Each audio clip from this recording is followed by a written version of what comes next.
Sejam bem-vindos ao 2 mais 2 não são 4, como sempre, na companhia de Francisco Mendes da Silva, Jorge Adolfo e Nuno Nascimento. Hoje atrevia-me a dizer que vamos falar de saúde política no momento em que estamos, praticamente a um mês do Natal. Ainda se contam muito as espadas, principalmente do lado do PSD, quem sabe também do lado do PS, mas começamos, como sempre que possível aqui fazemos, pela região, daquilo que é, aliás, notícia recente, que dá conta do Centro de Radioterapia que volta a ser a marcar a atualidade de alguma maneira, isto porque há luz verde para que este projeto seja candidata aos fundos comunitários. Começava pelo Francisco, esta boa notícia, sem dúvida, para a região, é aqui usada como bandeira, quer como PS, quer pelo PSD, para se, digamos assim, se rogarem como pais da criança. Vou chamar-lhe assim, à falta de melhor expressão. Sim, é verdade, mas até num espetáculo que é um pouco deprimente, devo dizer, porque este é um projeto de que se fala, enfim, há mais de 10 anos, estamos até a falar em off antes aqui, a tentar relembrar, e eu sem querer, enfim, dizendo que é o pai da criança, disto que eu vou dizer, o Nuno lembrou que talvez a partir de 2006 já se falava com alguma existência deste tema. E desde então até agora nós tivemos governos liderados quer pelo PS, quer pelo PSD, ambos responsáveis ou culpados, depende da intensidade que queremos colocar nisto que eu estou a dizer, ambos culpados pelo facto de ainda não termos o centro de radioterapia. E, portanto, um ou outro, ou ambos, dos dois partidos, quererem recolher os louros de uma decisão que não só não é, quer dizer, que não está concretizada, que é só a abertura de porta para poder-se haver uma candidatura a fundos para ela se poder concretizar. Depois de tanto tempo de promessas não cumpridas, eu acho que devia haver algum decoro porque o que interessa é que o investimento venha e que a promessa seja concretizada. Sobre quem é o pai da ideia ou da concretização da ideia, parece-me tão secundário que não merece grande comentário. Muito bem, isto alinha nesta ideia, Jorge, que é preciso algum decoro nas celebrações. Haverá aqui pouco para celebrar, é um detalhe, esta situação de podermos aceder a uma obra que, segundo mesmo o Jornal do Centro dá conta, está orçado em 24 milhões de euros, que agora finalmente tem luz verde para se candidatar a fundos comunitários. Bom, de facto é preciso decoro. É preciso decoro porque estamos em torno de um assunto demasiado sério, que mexe com a vida das pessoas, que mexe com o tratamento de pessoas profundamente fragilizadas e, portanto, é preciso que os políticos tenham o bom senso, e eu digo os políticos que estão a colocar-se, enfim, que apareceram como figuras nestes últimos dias relativamente a esta questão, a reivindicar para si os louros deste quase sucesso. Isto é como começar a comemorar o Natal em novembro, não é? Ainda não chegámos ao dia 25 de dezembro e começar a comemorar... Estamos no período do Advento, quase. Exatamente. Começarmos a comemorar assim a uma distância tão grande ou a reivindicar essa comemoração, parece-me que de pouco bom senso e que as pessoas, em geral, não apreciam. Um facto, me parece também, que deve ser neste momento dito. E tendo em conta o que se passou nos últimos meses, o João Azevedo, que foi candidato do PS à Câmara Municipal de Viseu, teve nesse projeto, digamos assim, uma das suas ideias de candidatura. Agarrou, digamos, essa ideia, como agarrou noutras ideias, ou promoveu outras ideias, e neste momento nós já estamos numa fase em que estamos a discutir a questão do concurso.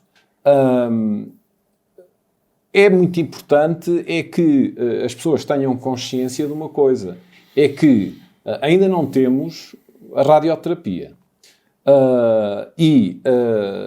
Ainda não tendo a radioterapia e já haver pessoas, protagonistas da vida local, política local, a reivindicar para si essa vitória, será, enfim, não será grande ideia. Até porque no anúncio que agora se fala já se aponta para uma nova data que é meados, salvo erro, 2023, portanto...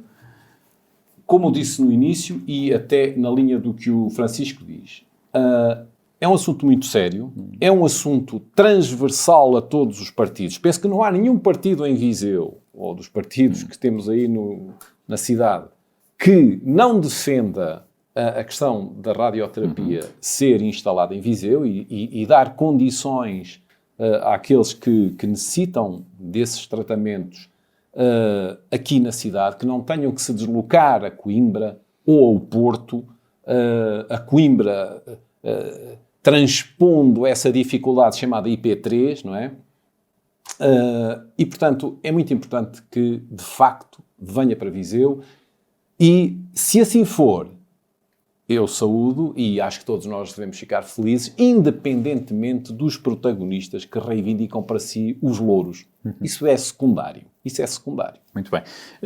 Isto poderá ser aqui usado como timing certo para dar continuidade a um trabalho que vem de trás, isto colocando aqui um pouco as palavras na boca do PS, pode servir de justificação aqui para um diálogo, um discurso, um tom para uma campanha autárquica, ou seja, há aqui pelo menos o mérito de não deixar para a região também, por outro lado, não deixar cair o assunto. Estas pequenas celebrações têm ainda assim esse pequeno mérito? Essas celebrações têm a vantagem de manter o assunto à tona. Aliás, na campanha foi um dos principais assuntos, promessa de um lado e promessa impossível do outro. Este assunto é um assunto engraçado, podemos falar que vai da história disto, vai de há 15 dias há 15 anos, com algum exagero. Há 15 dias porque era uma promessa de um candidato, há 15 anos foi quando se começou a falar disto. E a questão é, já houve várias tentativas de reclamar a paternidade, mas o único pai da criança que ficou conhecido e que merece esse elogio é o da música, de que nós todos nos rimos. Todos os outros não interessam. A própria música também não se sabe quem é o pai da criança. Exatamente. Por isso é a melhor forma de tratar este assunto é com humor, porque a questão é, isso é a última coisa que interessa. O que interessa é que há mais de uma década que todos esperamos por isto e ainda não aconteceu. O que interessa é que aconteça. E não é que se anuncie, e não é que se abra os fundos. O que interessa é que aconteça. Há aqui uma coisa que eu queria dizer e acho que sou insuspeito para o dizer. Isto, na última campanha, tornou-se uma bandeira e eu estive aqui a dizer, esqueçam, não acontece, não foi assim, mas disse só quando acontecer é que aconteceu. Voltar a falar, não. A verdade é que, um mês depois, estão a ser dados passos. Estamos a chegar? Não. Mas estamos a ir em direção à coisa. Portanto, o meu desejo mais veemente é que aconteça. Agora, não me esqueço, e por isto dar o elogio a quem, prometendo, agora, com certeza, vai reivindicar, é natural. Vai ser o jogo da paternidade vai acabar, não acaba no dia em que isto for lançado. Mas isso não interessa nada. Mas há aqui uma coisa que eu queria lembrar às pessoas. Eu já falei nisto aqui, neste caso, há uns anos, há umas semanas, há uns meses. Em 2015 ou 2016, já não tenho presente, foi lançado um programa e aberto os fundos para se fazer um conjunto de ligações a zonas industriais ao abrigo de Last Mile, em que estava incluída a ligação a partir da zona industrial do Sátão, de Mundão, na estrada que ligaria Viseu ao Sátão. Também chegámos a essa fase, que foi a abertura de fundos. Estamos a falar de há 7 anos atrás. Já a viram? Não. O projeto só avançou depois dos municípios de Viseu e de Mangualde, de Sátão, se disponibilizarem para fazer o respectivo copagamento. Portanto, estamos falados sobre os momentos. É importante, Deus queira que aconteça, está a haver continuidade e isso é um bom sinal. É um sinal de que se pelo menos tenta, ou se for coincidência, se parece que tentou cumprir promessas. Por falar em cumprir promessas, já que estamos no plano local, eu queria aqui fazer 2 referências muito breves de elogio. A primeira porque foi apresentada uma programação de Natal onde a sobriedade foi muito destacada. Fala do Conselho de Viseu, não é? Do Conselho de Viseu. O título que foi utilizado, o Poupadinho, não é algo que eu acho bem, antes pelo contrário, mas a sobriedade que foi imposta à programação deste ano e àquilo que são as despesas associadas é algo que eu valorizo e que acho que merece um elogio sincero. Porquê? Porque não vai do tamanho do orçamento o sucesso destas questões.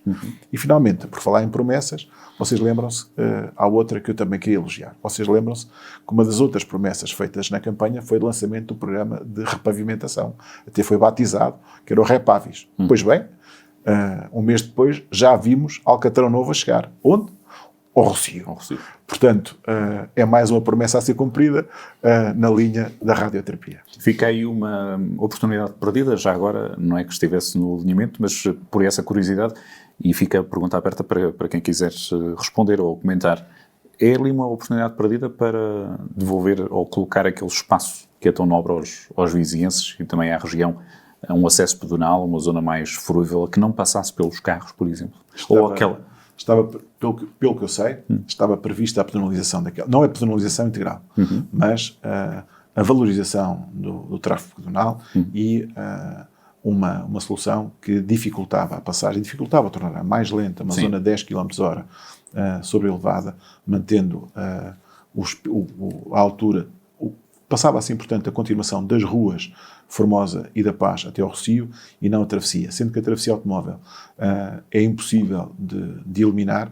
Porquê? Porque se vocês repararem, a ligação entre a zona alta e a zona baixa não tem outra que não seja aquela e é quase impossível. Tem que se dar uma volta. Tem que se dar uma volta e a utilização da rua Afonso, nas traseiras da Câmara, Afonso de Melo, com 2 sentidos, tornava impraticável a circulação. Portanto, eliminar aquela passagem é impossível, mas valorizar a pedonalização daquela zona é obviamente possível e, pelo que eu sei, não estará posto de parte. Eu imagino que isto tenha sido... Será uma tendência, não é? Apesar da minha tentativa de canelada, eu acho que essa ideia não foi enterrada. Acho que até quer dizer, faz parte da vocação histórica até daquela... Da área, não é? Não é só da praça, é por toda aquela zona. A Rua Formosa era transitada por veículos, julgo que a Rua da Paz também foi. Sim, que a grande polémica deu à frente da Câmara, eu ainda sou desse tempo, à frente da Câmara era uma rua. A Nacional 2, imagine-se. Era a Nacional 2. Provavelmente aquilo já era um lixeiro da Nacional 2 e, portanto, fechar o outro lado também é uma continuação dessa tendência, ou dessa evolução. Sendo que, quando foi no tempo do engenheiro Engrácia Carrilho, que foram fechadas aquelas ruas, na altura gerou uma grande polémica. Uma escandaleira. Sobretudo os comerciantes que se queixaram imenso de que tiravam os carros ali daquelas ruas, da Rua Formosa, da Rua da Paz. Menos polémica a questão da rua, do eixo que passava mesmo à porta da Câmara. Mas o problema que levanto é pertinente, é que toda esta zona central da cidade, em torno da Câmara, portanto, toda a rede viária em torno da Câmara foi pensada como sendo ali a Praça do Rossio, não é? Antigo passeio El Rei Dom Fernando, é preciso recordar. Estamos a falar com mistura.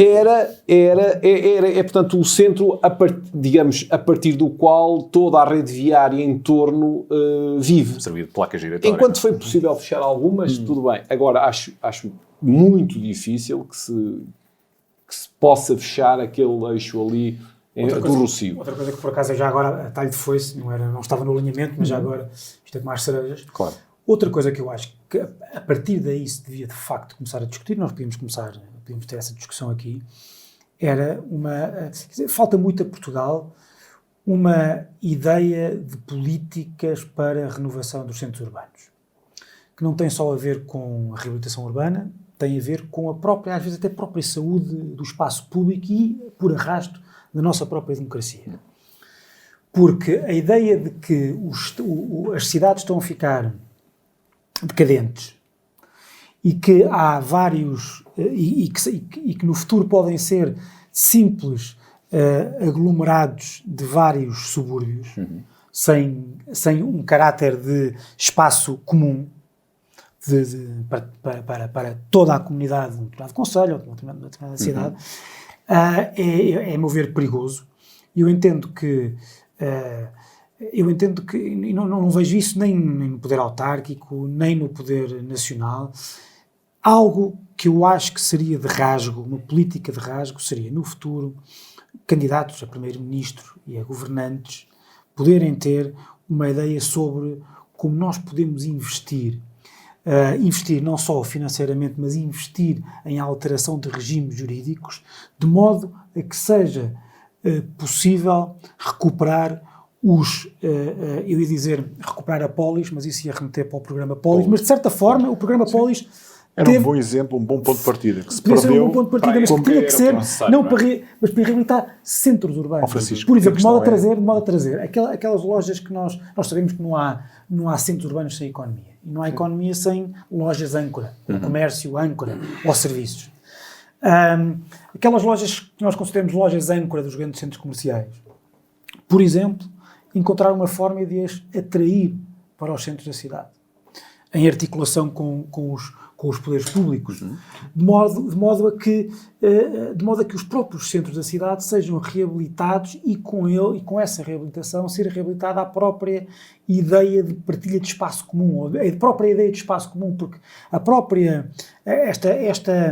isto que nós falamos muitas vezes, cada vez mais, de a crise da democracia.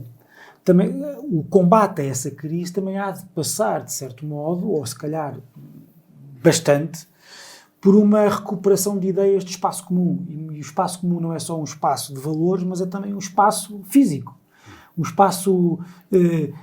para dar espaço que as coisas aconteçam naturalmente, não é? Sim, um espaço de encontro. É preciso espaços de encontro, de valores e de encontro também físico, onde a conversa flui e onde os valores são partilhados. Sim. Só uma questão porque só para pegar naquilo, porque o Polis é exatamente o melhor exemplo. Olha, voltando outra vez dos 15 dias para os 15 anos.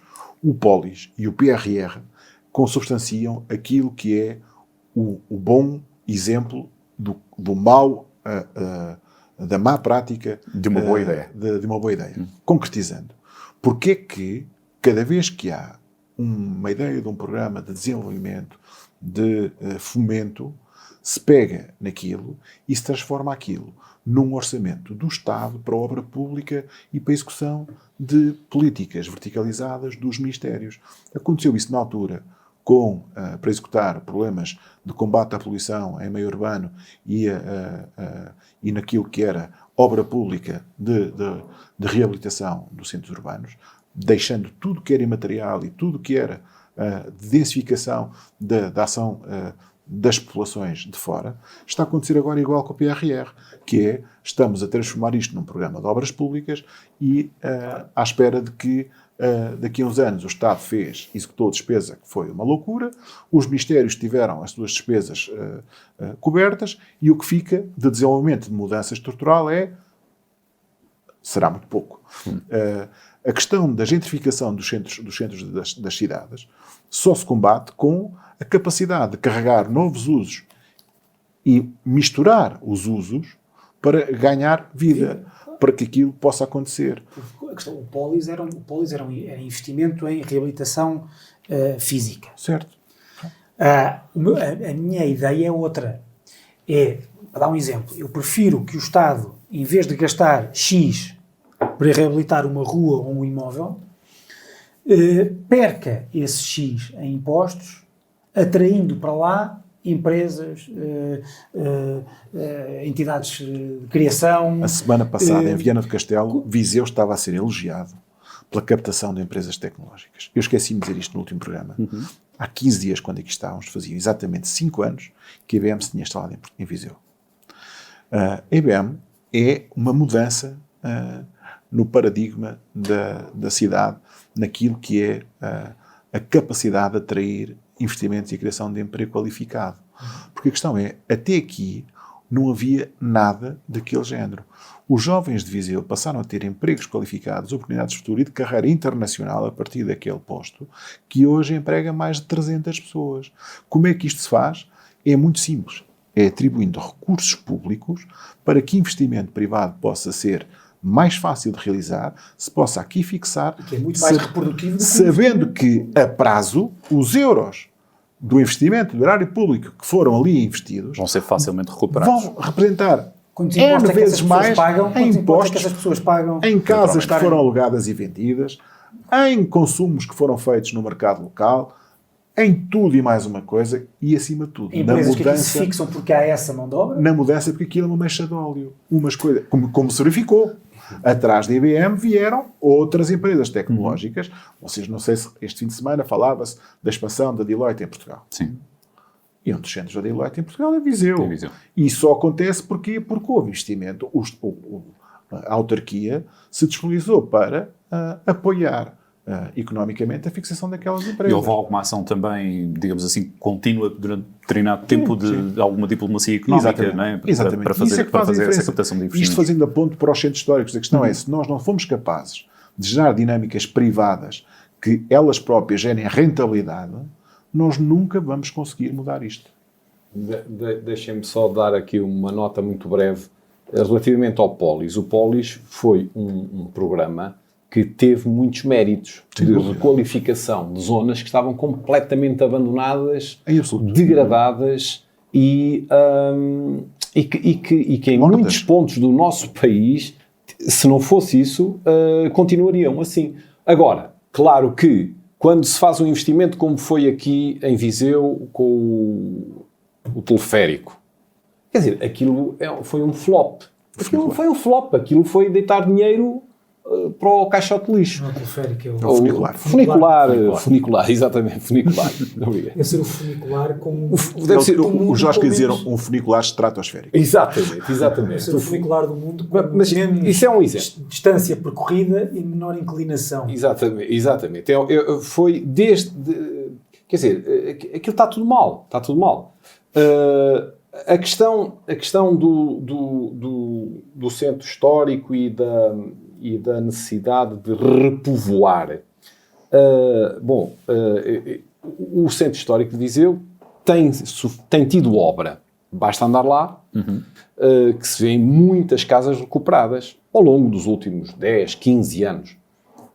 O problema, na minha perspectiva, é que antes foram construídas duas grandes superfícies comerciais na periferia da cidade. Não vale a pena dizer quais são, toda a gente as conhece. Duas grandes superfícies comerciais, uma delas num espaço que tinha um espaço importante, que eram até as oficinas da Câmara Municipal e, enfim, era um terreno ali meio abandonado, meio parque de estacionamento, era assim uma coisa, enfim, era quase um baldio no meio da cidade, e isso veio fazer com que as pessoas procurassem nesses espaços que têm ar-condicionado no verão e no inverno, que têm espaços de restauração, cinema, etc. As pessoas têm tudo e têm parque de estacionamento. As pessoas levam o carro até ao parque de estacionamento e depois têm lá tudo, se for preciso, passam lá o dia. E, portanto, essas condições... Mas esse tipo de intervenção não é necessariamente mau, porque é uma intervenção no centro da cidade. Tem espaço, espaço aberto. O drama é que hoje atravessamos uma rua direita às 3 da tarde ou às 4 da tarde e não se vê ninguém, quer dizer, muito poucas pessoas. Sim, eu não estou a dizer que é só a rua direita, mas toda aquela zona, aquelas ruas ali em torno do centro. Acho que a rua direita, que é sempre dada como exemplo, é um mau exemplo. Porque apesar de tudo, e o facto tenho muita pena que essas ruas estejam no estado em questão e há que fazer algo para que não estejam assim. Mas quer dizer, a vida também já não se compadece com uma grande rua comercial com dessa dimensão e dessa morfologia. Já não é exatamente assim. Tu vais a qualquer cidade espanhola, não é preciso ir muito mais longe. Sim. E o que é que tu vês? em ruas como a Rua Formosa, como a Rua Formosa, da sim. Paz, Vês parques de estacionamento como a lá Rua dentro Direita, também, ou como, para começar. o que é que se Não tem exatamente a Rua Direita em cidades espanholas, assim. Vê-se gente e vê-se lojas abertas para a rua. Mas vê-se também a Também restauração certo. e vê-se muitas lojas entaipadas também. Certo. Pronto. Ou seja, claro, o problema é muito por zona. Não te esqueças que na Rua Direita, por exemplo, até há 20 anos atrás, antes de haver a primeira alteração grande com o MOVE, chamava-se TUV, tinhas no Soldado Desconhecido a largada de centenas de passageiros por dia que tinham que, para vir a tratar das coisas todas ao banco, que se resumiam ao Rocio, tinham que atravessar a rua. Sim. Eu fui morador muitos anos na Rua Direita e sei bem o que aconteceu. E tudo isto da mudou. cidade mudou. A cidade cresceu para outras zonas e a questão das superfícies comerciais grandes não é uma questão de Viseu, é uma questão universal. Certo. E quase todas se localizaram muito mais longe da cidade do que as nossas. E, portanto, e isso nunca impediu que políticas bem dirigidas conseguissem salvaguardar os centros históricos e o seu funcionamento. E mais que isso, tens vários exemplos em várias partes do mundo em que investimentos em grandes superfícies geraram em torno de si, daquelas que foram ou dentro dos cascos urbanos ou junto aos cascos urbanos, grande desenvolvimento e regeneração urbana. E no nosso centro histórico nós temos muitos novos negócios, quer dizer, na restauração, os bares, novos restaurantes, novos ambientes, arrendamentos, muito espaço para arrendamento.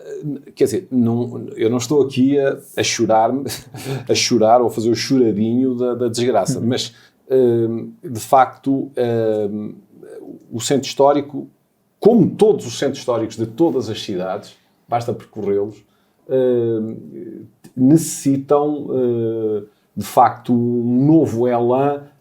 Não sou especialista nesses elans económicos e sociais, porque eles, do ponto de vista também social, há muitos problemas associados a esse despovoamento, a esse empobrecimento dessas populações, não é? E, portanto, que nós não é este o sítio. Mas só para concluir, queria levantar aqui uma questão que há pouco foi referida por causa do trânsito e das vias aqui na cidade, que é a questão da ciclovia. É a questão da ciclovia. E aqui em Viseu eu tenho ouvido muita gente que é adepta das bicicletas, adepta do desporto ou do passeio em bicicleta, frequentador habitual da antiga linha da Ecopista do Dão, antiga linha de comboio do Dão e também daquilo que se projeta agora para a do Voga, muito críticos relativamente à ciclovia, ao que estão a fazer na cidade. Quer dizer, nós temos aqui situações que me parece que são um bocado julgar que a cidade vai só viver de bicicletas ou com bicicletas. Vou dar um exemplo. Ali na rua 21 de Agosto, que é uma rua do centro da cidade, uma rua de ligação, que sempre foi uma rua de ligação, não é? Foi agora lá desenhado no chão, portanto pintado na via pública um troço da ciclovia. Há ali muita gente a morar naquela zona, há muito estabelecimento comercial, de prestação de serviços diversos. Parece-me que é colocar mais algo que vai atrofiar o trânsito naquela rua, e as pessoas não percebem. E aquilo que deveria ser ganhar adeptos da ciclovia está-se a transformar em críticos da ciclovia. Parece-me que se está a volumar e é assim um igualmente bocado injusto, como foi injusto com Medina. E posso explicar. A questão passa por isto, é muito fácil. Em Lisboa teve uma dinâmica interessante, um timing. Nós aqui temos um problema que é não temos ainda a procura e os veículos em cima daquelas vias. Se tivesse chegado ao mesmo tempo, se tivessem chegado os equipamentos, as bicicletas, as trotinetes de partilha, seria diferente. É preciso perceber o seguinte: ou queremos ou não queremos avançar para uma mobilidade suave. Ninguém duvida que daqui a 25 anos nós não vamos ter a pressão automóvel que temos hoje. o automóvel não é algo que vá ser como é hoje. Ou seja, os jovens de hoje não querem ter um automóvel. Querem ter um modo de transporte disponível que não passa pelaquela coisa que nós temos da posse do automóvel. Da posse, exatamente. Vão ter, se nós estamos a trabalhar na alteração dos hábitos, na mobilidade suave, na transição ambiental, nós temos que ser suficientemente capazes de aguentar essa mudança. O que acontece aqui é simples. Em Viseu, porque eu conheço bem esse processo, estavam para ser desenhados os primeiros 7 km das vias cicláveis de Viseu, foram todos, ou a esmagadora maioria, projetados para não interferir em nenhuma via. Certo? O que acontece é isto. Para acontecer isso, tinha que ser, primeiro, as vias foram calculadas sob critérios técnicos, o que implica a inexistência de determinados graus de inclinação. Vocês perguntam-se, por carga de água, quando se vai subir a António José de Almeida, a ciclovia vira para a 21 de Agosto e depois faz a Alberto Sampaio. Exatamente porque é a única forma de vencer sob os critérios tecnicamente aceitáveis das ciclovias a inclinação. Agora, segunda questão, por carga de água estão a ser pintadas, não é ciclovias, estão a ser pintadas sinaléticas que avisam que aquela via é uma via de uso misto. Porque a solução de fazer vias dedicadas implicava na nossa cidade eliminar qualquer coisa como quase 1000 estacionamentos e mais do que isso em árvores. Ora, se cada vez que 2 árvores porque estão doentes vão abaixo, se há não sei quantos ideia fixes que vêm chorar para a rua, ai Jesus, e normalmente a honra seja feita a todas as câmaras de há 30 anos esta parte. Cada vez que uma árvore vai abaixo, são plantadas 3, 4, 5. Não, ou seja, é sempre essa a proporção. Mas se alguém vai cortar uma árvore que está doente, é o fim do mundo. Vocês estão a ver o que era aqui a conversa se nós tivéssemos ficado 100.000 lugares de estacionamento e sem mais do que 100 árvores na cidade para termos vias explosivas? Não. E, portanto, a opção foi, já queremos ter vias cicláveis, teremos vias onde as bicicletas possam andar, em segurança. Nos centros urbanos, nós não estamos habituados a isto. Nos centros urbanos, ter o limite de 30 e vias partilhadas acontece em todo o mundo, em toda a Europa principalmente. Aqui não estamos habituados, temos que nos habituar à mudança, mas ou queremos ou não queremos. E vocês sabem que eu sou um preguiçoso encartado, jamais me verão a ver sem um motorzinho a andar nessas coisas. Mas reconheço que devemos ter tolerância perante esta mudança. É uma mudança que nós não queríamos, ou nós estávamos habituados a ela, ou não, mas devemos ser tolerantes a essa mudança. Porquê? Porque as próximas gerações vão nos agradecer isto. Se nós tivermos vias e uma de utilização mista e uma população habituada a que naquela rua estão carros, trotinetes, bicicletas, ou seja, e toda a gente convive em segurança, nós ficamos com uma cidade melhor. Acho eu.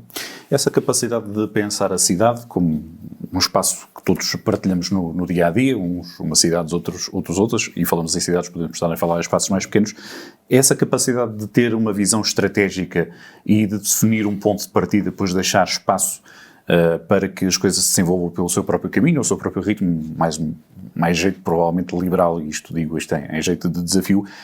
O que é preciso para que isso possa acontecer? Ou seja, até puxando por aqui, se vocês quiserem aproveitar a deixa para o plano político, haverá aqui necessidade de fazer entendimentos, digamos assim, a médio prazo de uma vez por todas. O Nuno muitas vezes fala dessa situação, tem que ser crescidinhos e entenderem-se. Exatamente. Enterrar o preconceito. Esses planeamentos, a nível mesmo de capitais de distrito, poderá passar como? Por uma sim, terá que haver um desenvolvimento estratégico, pensar o país como um todo, até desenvolvimento harmonioso, mais uma vez, entre um eixo litoral e um eixo interior. O que é que... Passava se calhar aqui a palavra ao Francisco.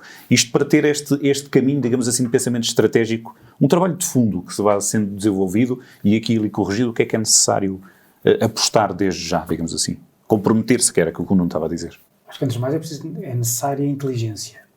E nem sempre a inteligência resulta de acordos entre...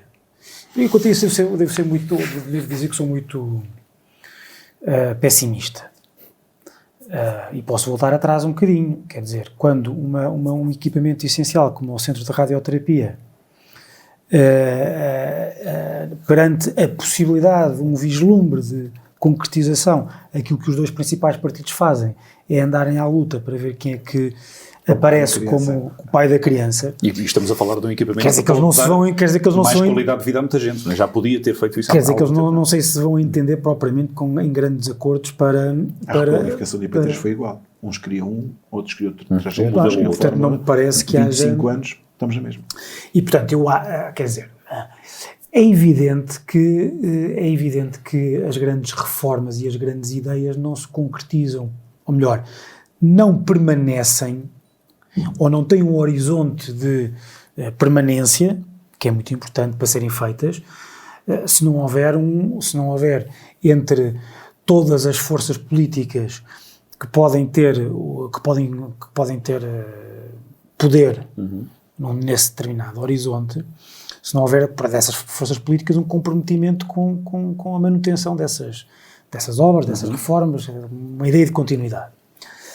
Mas também é verdade que se nós vamos esperar para que haja esses entendimentos, ou melhor, se vamos esperar porque haja esses entendimentos para que possa haver a concretização de grandes ideias, de grandes mudanças, podemos esperar sentados. Ou seja, muitas vezes o impulso tem que ser dado por quem vê um pouco mais além. E não só esse alguém tem de ver mais além, como tem que ter a capacidade de convencer os outros de que o caminho é esse. E muitas vezes... Mas estamos aqui a falar de falta de liderança já? Sim, isso é o que mais há em Portugal, é a falta de liderança nos políticos. Isso nos últimos tempos, então, tem sido verdadeiramente notável. Porque nós podemos fazer a ponte. Eu percebo aquilo que a ponte para a realidade política. Eu percebo aquilo que o Nuno diz muitas vezes e com o qual eu concordo. Não se fazem grandes reformas com este sentido de continuidade, se não houver um acordo, quando é um acordo, pelo menos um acordo de não agressão, um pacto de não agressão. Sim, mas o que estou a dizer é se não houver de todos os lados a ideia de que no futuro, enfim, não vamos reverter aquilo. Em Espanha tinhas isso, o PSOE e o PP tinham um acordo que havia um conjunto de temas em que um não revertia o caminho do outro, que eram temas absolutamente estruturantes e, portanto, não havia essa mudança. Mas o que eu vejo neste momento, se reparares, podemos fazer essa ponte já para a questão política nacional, é de que nós estamos numa situação de pré-campanha em que praticamente não se fala de ideias políticas. Fala-se só de governabilidade. Só. E fala-se de governabilidade basicamente dizendo que o que interessa é saber como é que o governo se vai aguentar. Mas para fazer o quê? É como um receio, é que a moeda de troca de um governo que não caia seja um governo de mínimos, um governo que não vai fazer nada. Como até aqui. Como não vai fazer nada. Aliás, como até aqui. O caso do governo do PS é porque tinha aquela solução do governo que era bastante frágil, não se podia mexer muito. Não se podia mexer em nada.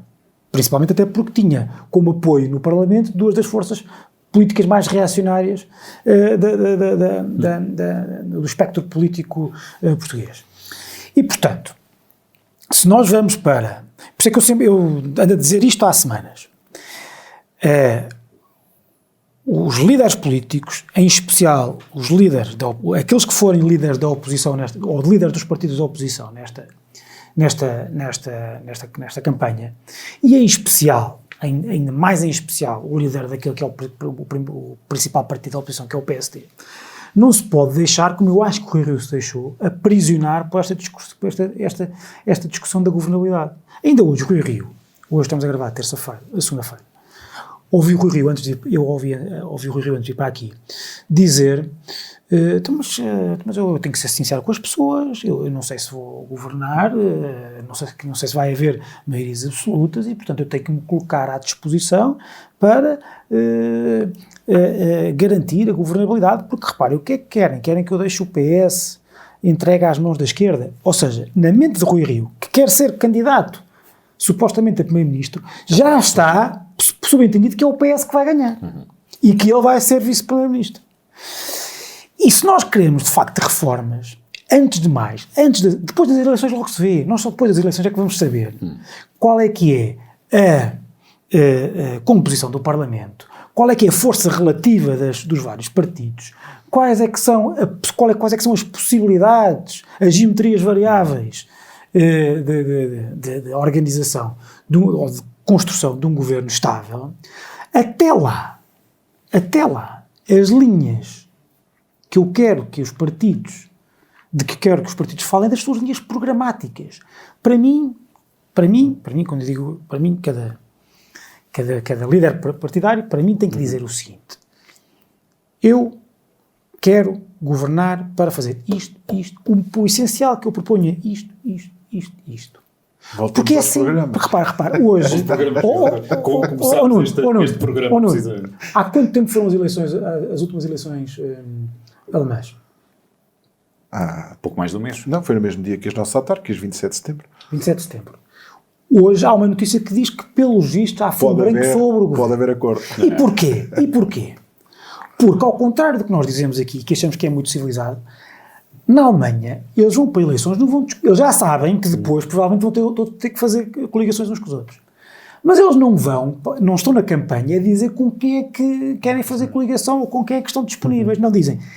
Atuam na pré-campanha e na campanha como se prometessem governar sozinhos. Depois, logo se vê, com o peso que têm, aquilo que é essencial e aquilo que é acessório e aquilo que querem trazer para a mesa. E é este período que eles têm estado. E nós, aquilo que eu vejo pela amostra que temos já até agora, é que o risco que nós corremos é de chegarmos a 30 de janeiro só a discutirmos, com o que é que eu posso entender, sem sabermos com base em quê é que essas pessoas se querem entender umas com as outras. É só entender qualquer governo, quer dizer, qualquer governo basta, qualquer governo é bom, desde que seja um governo maioritário?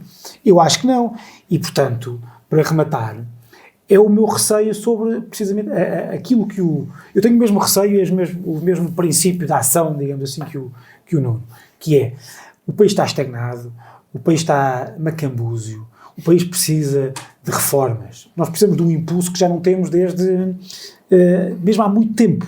Talvez, quando eu digo 89, 90, sim, mas eu ia de lá dizer, para cá foi sempre... Mas repara, eu até ia dizer que podemos ter tido esse impulso, pelo menos em termos discursivos, com o Sócrates. Apesar de eu não discordar daquilo tudo. Mas, quer dizer, discordo daquilo tudo, mas era uma pessoa que tinha uma ideia. Como o Guterres errada. O Cavaco, o Guterres... Depois o Barroso não teve grande... Não teve o passo, só teve um governo, só teve um governo a tratar da troika. Teve que limpar... Mas era, claro. Mas nós precisamos de até para podermos criticar, temos de ter alguém à frente do país que tenha uma visão do futuro. E para isso, o Nuno diz que para isso é preciso entendimento ao centro. E eu até acho que são necessários entendimentos ao centro, depois nós percebemos a visão. O meu problema é que quando estamos a falar mas temos que ter visão, de entendimentos ao centro, ainda antes das eleições, de uma forma tão obsessiva, e eu até percebo, porque pronto, vamos para eleições antecipadas, porque um governo que tinha um apoio minoritário, ou um governo que era minoritário, caiu. E, portanto, agora estamos todos obcecados e preocupados com a governabilidade. Mas o meu receio, friso de novo, é que nós, estando de tal maneira obcecados com como a forma como nós vamos fazer que o próximo governo dure 4 anos, não estamos minimamente preocupados em saber o que é que vai fazer nesses 4 anos. Eu pegava precisamente nestas palavras do Francisco, utilizando outras, o PS tem estado um pouco na expectativa, Jorge, não sei se concorda. Eu estava aqui aqui há dias, e só pegando nesta, eu dou-lhe a deixa e depois desenvolveu como bem entender. Ouvíamos 2 figuras do Partido Socialista, Sérgio Sousa Pinto e Duarte Ribeiro. Cordeiro. Peço desculpa, devo-lhe as amêndoas. Duarte Cordeiro. Sérgio Sousa Pinto falava que não podia admitir mais uma atitude de suplicante, ou seja, que queria que o PS se assumisse de uma vez por todas provavelmente ou para uma atitude mais ao centro, ou pelo menos para deixar as vias abertas. Definitivamente mais ao centro. Pronto, as vias abertas. Isto, o PS vai-se assumir quando? Sim, vamos ver. Não estou a falar em sair do armário.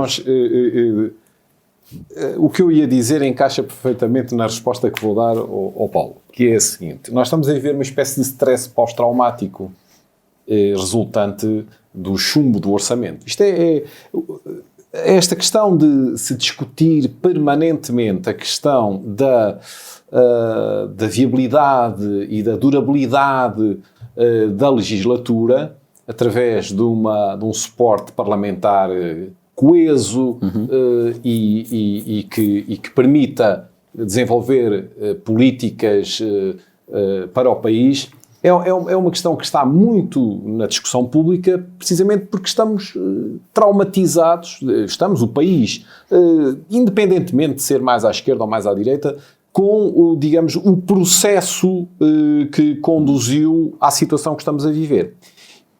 Misturando ainda com isto a questão das candidaturas dentro dos partidos,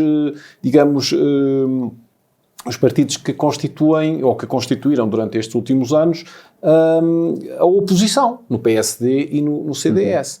Quer dizer, é aqui uma confluência de situações. O PS, claro que o PS está numa posição, parece-me confortável do ponto de vista político, não direi que está à espera de ver o que é que acontece. Quer dizer, o Cordeiro ainda ontem na televisão diz que estão a preparar, digamos, o programa eleitoral. Sim, mas cabe-lhe ele dizer isso, que é diretor de campanha, portanto. Com o mesmo sorriso que não sabia a velocidade do ministro. Mas claro que vamos ver, também é um programa de humor. Exatamente. É um programa de humor, não é para levar ali muito, embora esse assunto seja um assunto muito sério, porque é uma situação em que há uma pessoa que morreu em circunstâncias que nós ainda não sabemos com clareza. Está em segredo de justiça ou está na justiça. Sabemos, mas não queremos saber. Em segredo de justiça é uma, digamos, entre aspas, sempre, não é? Mas a questão do Sérgio Sousa Pinto, o Sérgio Sousa Pinto sempre foi contra a geringonça. Portanto, desde o primeiro minuto. O Sérgio Sousa Pinto é um não alinhado. Vai saber que era premonitório. Vai saber e era premonitório. Não, vamos lá ver. A geringonça, aquilo que se chama a geringonça, durou uma legislatura e depois foi interrompida. Não se mede anos, mede 100 milhões de euros. Sim, mas durou. Portanto, nós tivemos estabilidade governativa. Sim. É isso. E é isto que se discute. E é este, como eu dizia há bocadinho, stress pós-traumático em virtude de nas circunstâncias que nós vivemos, com a subida portanto, com a pandemia, com atualmente a subida do número de casos de doentes, de pessoas, nomeadamente de falecimentos nas últimas horas. Somar toda esta situação é muito grave. É muito grave. Agora, o Partido Socialista está, de alguma maneira, à espera. Eu não direi que o Partido Socialista está à espera de que a oposição se organize. Não está à espera nesse sentido de vamos lá ver quem é que aparece para a luta. Mas penso que o Partido Socialista não enferma neste momento de algumas situações complexas como estão a acontecer no PSD, não é? Com uma luta muito taco a taco, não é? Para a liderança, mas concordo em absoluto com o que o Francisco diz. O que é preciso é um programa, é um projeto, é uma ideia a que as pessoas se agarrem, que galvanize as pessoas, que as faça aderir, que as leve a votar. É só a gente perceber. Sim, mas que galvanize, como aconteceu no passado com outros candidatos, de mais à direita, mais à esquerda, mas com uma ideia, com um rumo. Nós estamos ainda num contexto muito instável. Eu pergunto, somos só nós? Olhando para a Europa, parece que a situação é igualmente complexa em muitos países. Deixa eu só acrescentar uma coisa que para mim é importante. Esta é a situação que o PS quer. Esta que o PS quer não se discute, porque repara, Mas qual situação? esta que eu te vou dizer. A dificuldade da oposição? Esta da oposição aceitar falar sobre a governabilidade. Porque nós temos um governo que cai porque o partido do governo, que é o principal responsável pelo governo, é o único partido do governo, não consegue que ele continue. E porquê é que não consegue que ele continue? Porque precisamente nenhum outro partido acredita nas políticas daquele partido. Dito isto, aquilo que devia ser o principal tema da oposição, que é as políticas daquele governo, está provado que não funcionam, o que nós estamos aqui a discutir, muito por culpa do líder do maior partido da oposição, atual, ainda líder, o Rui Rio, é quem é que vai ajudar o PS a governar mais 4 anos? Quer dizer, é uma coisa completamente absurda. Como é que o PS não há de estar a adorar esta pré-campanha? Eu, se fosse ao PS, até nem apresentava programa nenhum tão cedo. Mas não é. Porque a partir do momento em que apresentaram um programa, se calhar vão começar a falar dele. Mas, quer dizer... Eu não quero tirar a palavra aqui ao Nuno, mas só dizer isto telegraficamente. Eu penso que o princípio da democracia, há um princípio de alternância. E os verdadeiros democratas não se querem eternizar no poder. Portanto, e o Partido Socialista também não está, digamos que, numa posição de olhar para o que se passa nos partidos da oposição, nos grandes partidos da oposição, naqueles que construíram a democracia portuguesa e, digamos, estar assim numa posição confortável a rir-se porque a desgraça está no campo alheio. Não. Agora... cada um tem que fazer pela vida, não é? Agora, não creio. Deixa-me juntar aqui só mais uma parcela para esta equação. Sabemos que as coisas não são assim, lá está. 2 mais 2 não são 4, não é uma coisa tão direta, mas juntava aqui mais uma parcela importante, que é a figura, que é o papel do Presidente da República. Falamos em compromissos de longo prazo, em um consenso que se quer para questões fulcrais. Para a parte empresarial, entendemos todos facilmente que é um clima de estabilidade fiscal, governativa, que é favorável a essa situação. Esses pontos de entendimento, ou definir que pontos de entendimento é que têm que ser debatidos, esse papel de liderança não podia ser, ou não deveria ser assumido pelo Presidente da República, ou ainda não estamos nesse tempo? Sim, mas isso seria o fim de um modelo de intervenção ou de que o Presidente mais gosta. Ou de não intervenção, não é? Porque no dia em que houver uma estabilidade, uma maioria clara, deixamos de ter um Presidente com os poderes que hoje tem. Portanto, aquilo que é importante, e eu acredito que sim, ou seja, um Presidente podia ser muito útil a condicionar os partidos numa solução de governação. Não agora. Agora é o tempo dos Agora não. partidos. Agora é a altura de cada um votar e de ninguém se queixar no dia 31 de que foi outra vez aquele resultado e não foi. Atenção que há cerca de 2 semanas não há essa decisão. Já veio dizer que não vai intervir. Sim, que não vai obrigar a não vai obrigar nada, nem certo, mesmo depois. Sim. O Parlamento é soberano, eles que se entendam. Porque quanto mais instável, mais presencial é o regime. Pronto. E, portanto, já percebemos o que é que está aqui em cima da mesa. Agora, o que devia ser possível era nós termos uma discussão. Vamos clarificar, mas nós, para crescer, o que é que cada um dos partidos quer? Como é que vamos garantir o acesso à educação para todos? É só com uma escola pública ou permitindo que as pessoas possam escolher o caminho? É só com SNS público ou garantindo que há formas legítimas, decentes, honestas e mais eficientes de ter privados a suprir as faltas do Estado? É garantindo ou é mantendo uma situação em que uns trabalhadores têm que fazer 40 horas e outros 35? É mantendo a possibilidade de bloqueio que, por exemplo, os sindicatos têm atualmente, em que, tendo uma percentagem absolutamente ínfima dos trabalhadores de Portugal, mas com um peso muito significativo em zonas de bloqueio na administração pública, conseguem condicionar e bloquear as negociações na concertação social, conseguem bloquear ou intimidar os governos. Ou seja, aquilo que eu queria, porque a resposta pode ser sim, é só público. Vamos obrigar os médicos a ter exclusividade. A resposta pode ser esta, mas tem que ser assumida. Pode ser, não, eu quero transferir o modelo condicionado da oferta para o da procura. E, portanto, cada cidadão tem um orçamento de X euros para a saúde, para a educação, e gasta onde entende. É uma opção. Eu não estou a dizer que esta é melhor que a outra, mas aquilo que tem que ser importante é haver clarificação. Porque aquilo que nós não temos neste momento é essa clarificação. Nós sabemos o quê? Que temos um partido do governo que se faz de vítima e que já deixou claro que aquilo que ele vai apresentar como programa é o orçamento que agora não foi, ou seja, que dá aquelas pequenas respostas a quase todos os segmentos. Temos um Bloco de Esquerda e um PC a cavalgar a radicalização do discurso político e das suas exigências, garantindo que aquilo é que valia a pena na mudança da sociedade, sabendo, obviamente, que é impossível e é o fim de uma democracia enquanto nós a conhecemos. Temos, do lado do PSD, uma luta que está só a falar de um lado e do outro, de governabilidade, não de governação.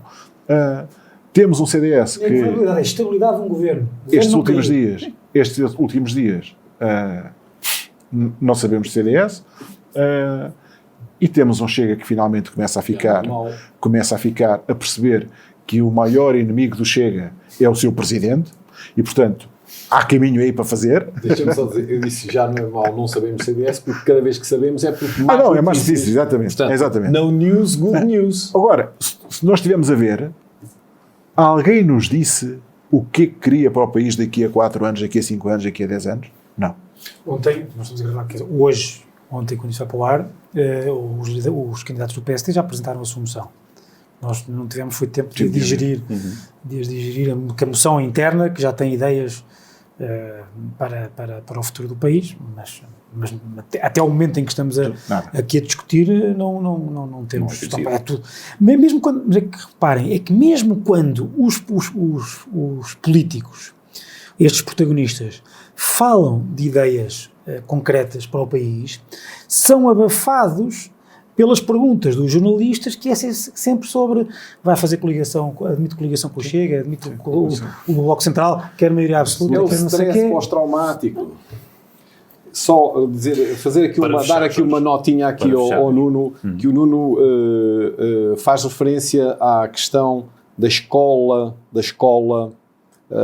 pública, portanto as políticas com a escola pública, o financiamento da escola pública, e diz, eu até apontei aqui, as famílias, os pais podem escolher outro caminho.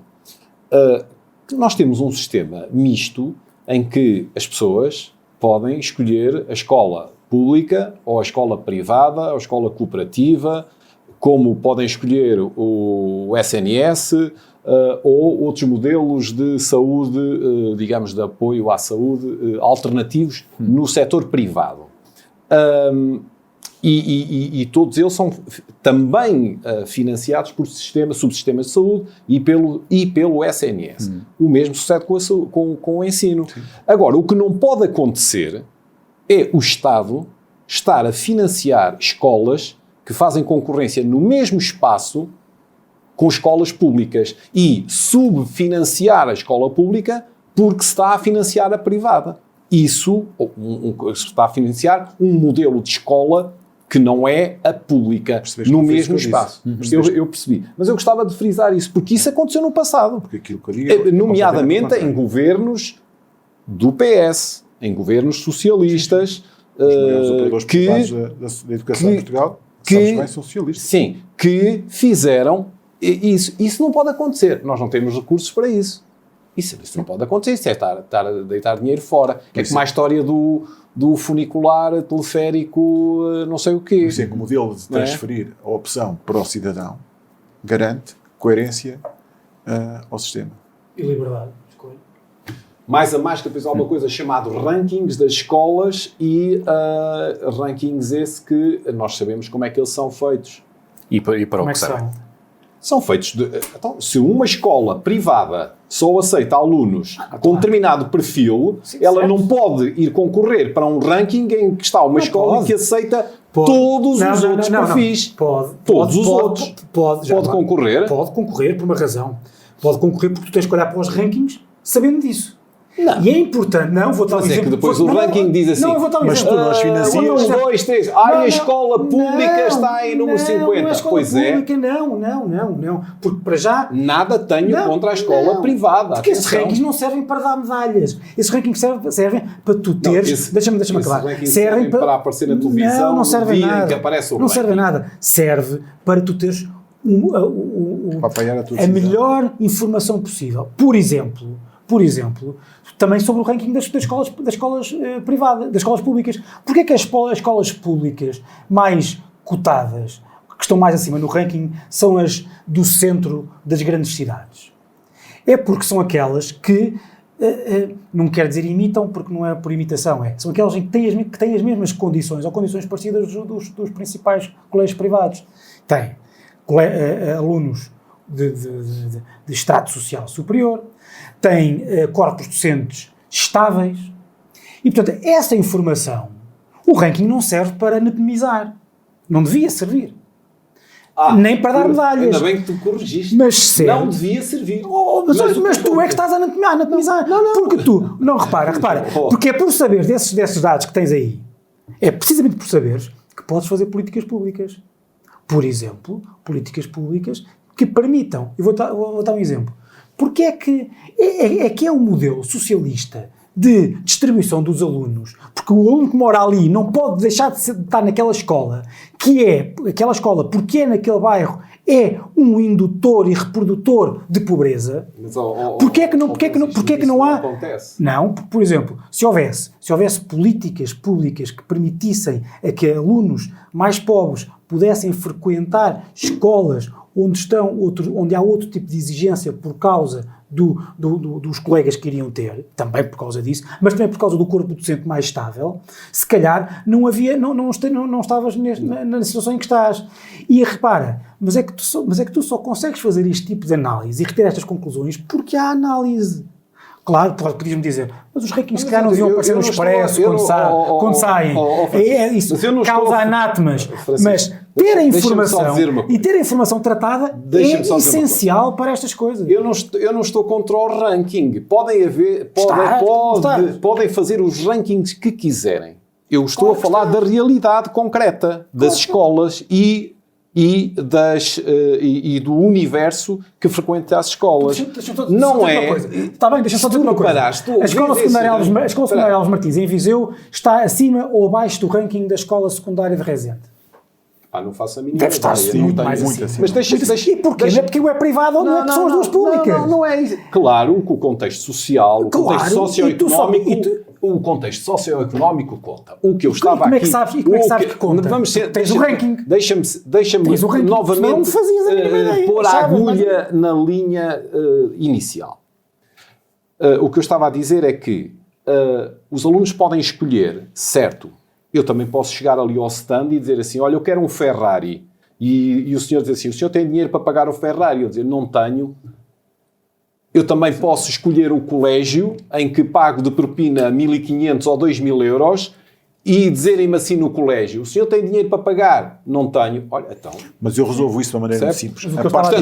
E o Estado, o papel do Estado... Espera aí, o papel do Estado é proporcionar uma escola pública de qualidade. Esse é o papel. O papel do Estado é proporcionar educação e proporcionar liberdade de escolha no acesso à educação. Não é num local onde há uma escola pública que proporciona a educação a todos aqueles que estão na idade para ter ensino obrigatório. Claro. Não e é ter estar português agora a desviar e depois não assistir todo professor e a meio do ano a pessoa vai-se embora. Para o privado. Desculpa, Jorge, eu resolvi isso de maneira muito simples, que é, da mesma maneira que é absolutamente absurdo financiar escolas onde há uma oferta pública, há uma forma completamente transparente, direta, racional e proporcional de resolver isto. O Estado sabe, ao cêntimo, quanto gasta com um aluno por ano, por grau de ensino. É mais do que os colégios privados. Sim, mas eu nem digo isso. Pega nesse dinheirinho e diz, cada pai pode gastar este dinheiro. Escolha. A escola não quer um Fiat, quer um Ferrari. Paga a diferença. Não tem nada que saber. Mas garante que aquilo que é o racional de custo para a educação é dado à família para gastar. Não tem que lhe dar o dinheiro. pode-lhe atribuir esse crédito, pagar diretamente. E, portanto, os pais escolhem a escola pública, privada, escolhem o sítio onde os filhos têm educação. E rapidamente, teremos um sistema condicionado pela procura, pela pessoa que escolhe, e não pela pessoa que oferece. E assim as escolas privadas que aderem a isto, que aderirem a isto, o preconceito ideológico, não podem escolher os alunos a partir de um certo momento. Não podem. Meus amigos, da minha parte, preconceito ideológico nenhum. Pronto, eu sou quando disseste que a escola tem que ser defensor, proprietária. Não é proprietária, nada disso. Eu sou defensor da escola pública, porque foi graças à escola pública que nós progredimos sem dúvida, significativamente nos últimos 50 anos. Também, como sou um defensor acérrimo do SNS, no entanto, digo e concordo com todos aqueles que construíram o SNS e a escola pública que deve haver uma oferta. Que deve haver uma oferta. Espera aí. A ADSE é exatamente isto.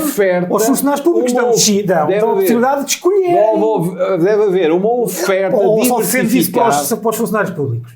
Deve haver o que o Nuno estava a falar sobre a educação era basicamente este princípio. Uma oferta diversificada. Deve haver uma oferta diversificada no mercado, seja do ensino, seja da saúde, seja de outra coisa qualquer. Isso mesmo. Agora. Só que essa oferta, neste momento, os ricos podem ter a liberdade. Eras um liberal encartado e não dizia nada a ninguém. O que nós queremos dar é a possibilidade dos pobres também terem essa liberdade. E por isso subirem na vida e deixarem de ser pobres. O papel do Estado é muito importante. Sem dúvida. O papel do Estado é muito importante numa economia aberta, de mercado e concorrencial. É isso mesmo. Simples. E por aqui podemos ficar com o Jorge Afonso a assumir-se como social-democrata e também à procura de soluções, à procura de resultados, e ainda bem que assim é, também com muitas dúvidas pelo meio, muitas perguntas ficaram aqui levantadas. Assim chegamos ao final deste episódio 2 mais 2 não são 4, também marca o final desta temporada. Voltamos em breve, obrigado por nos acompanhar, até sempre.